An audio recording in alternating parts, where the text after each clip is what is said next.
Marina Levina. I am a faculty in Media Studies program here on campus, and I will be talking to you about online patient forums and part of a relatively recent Health 2.0 phenomenon, a really big push, partially sponsored by the Obama administration, but also promoted through different facets of consumer production, public health, and also pharmaceutical industry for online patient forums. So this is part of a larger work that's going to be coming out this year in an edited collection on post-global network and everyday life. In this book, we specifically want to talk about how everyday activity have been transformed by this network subjectivity and life in the network. So what I'm talking about is really part of this larger Health 2.0 phenomenon. And Health 2.0 phenomenon is this larger sense of what will happen if you take medical research, scientific research, and unite it with the potential of new media. So this is by its proponents, it's often advertised as a very much progressive institutional revolution, should I say. It is something to seen as an antidote to the traditional medical system that very much works through this hierarchy of doctors to patients. This promotes patients first, consumers first mentality as a way of providing a remedy to this institutional medical system. So one of the examples of this that I will specifically focus on here is Patients Like Me.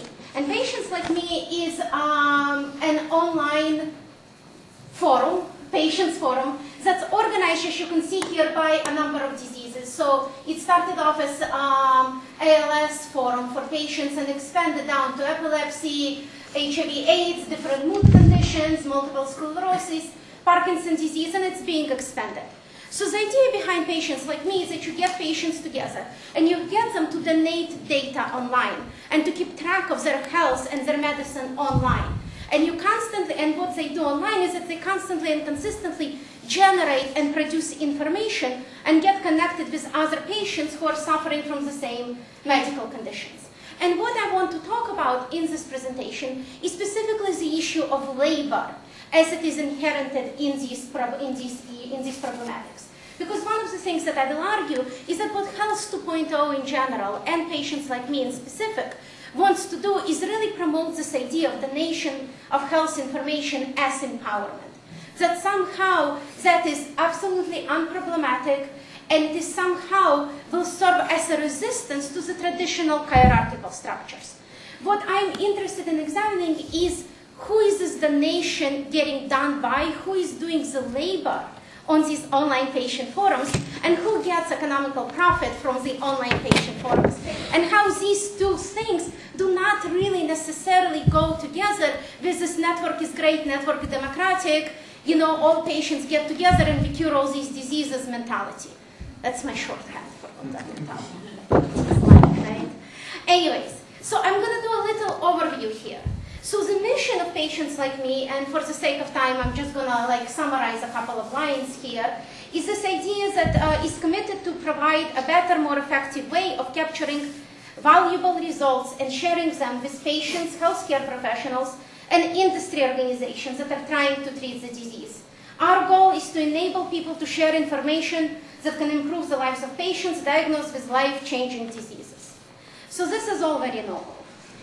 And it's really stressing this idea of empowerment through the donation of information and empowerment through the building of community online.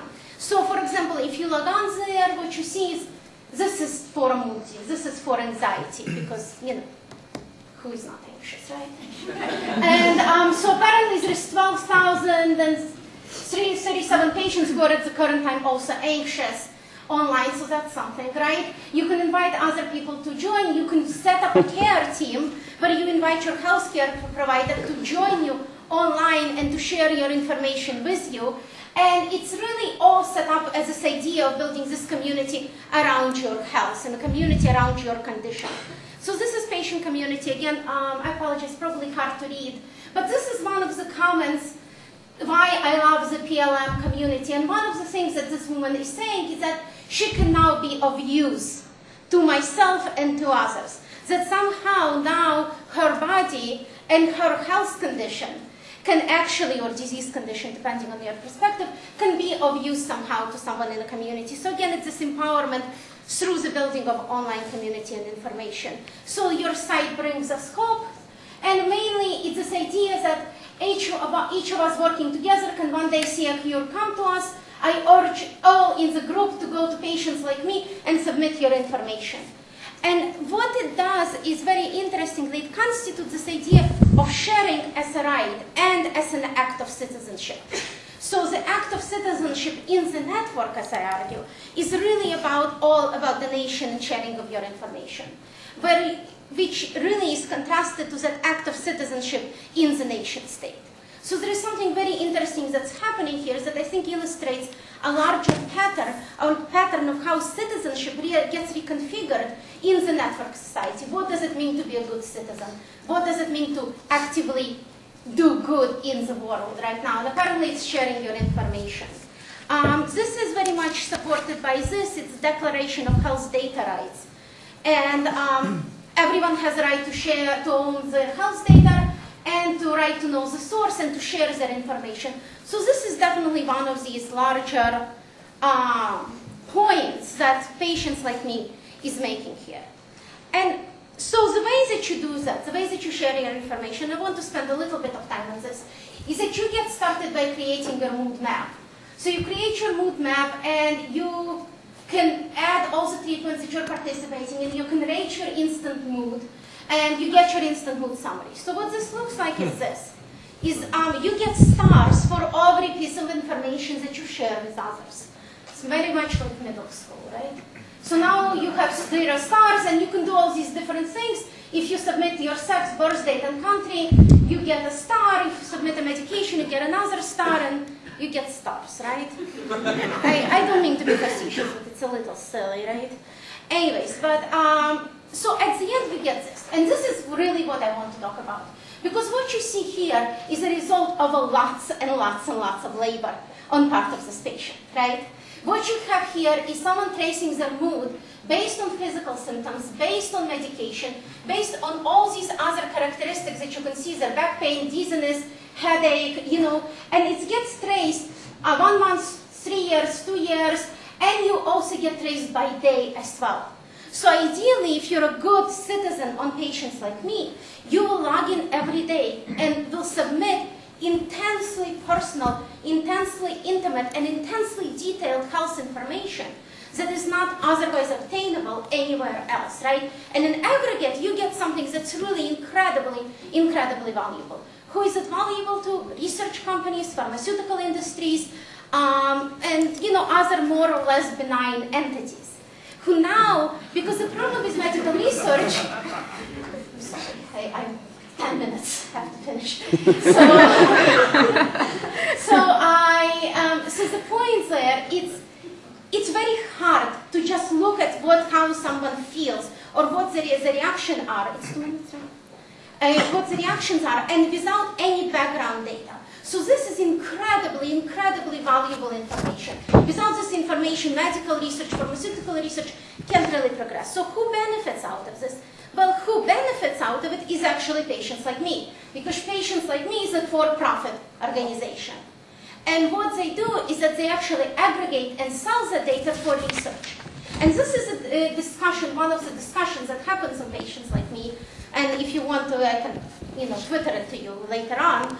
But the idea is that there is this discussion of who does the labor and who benefits from that labor. And it becomes really, really interesting. Because what gets produced in patients like me and what gets produced in other aspects is this bio-labor 2.0, what I like to refer to for the lack of better term.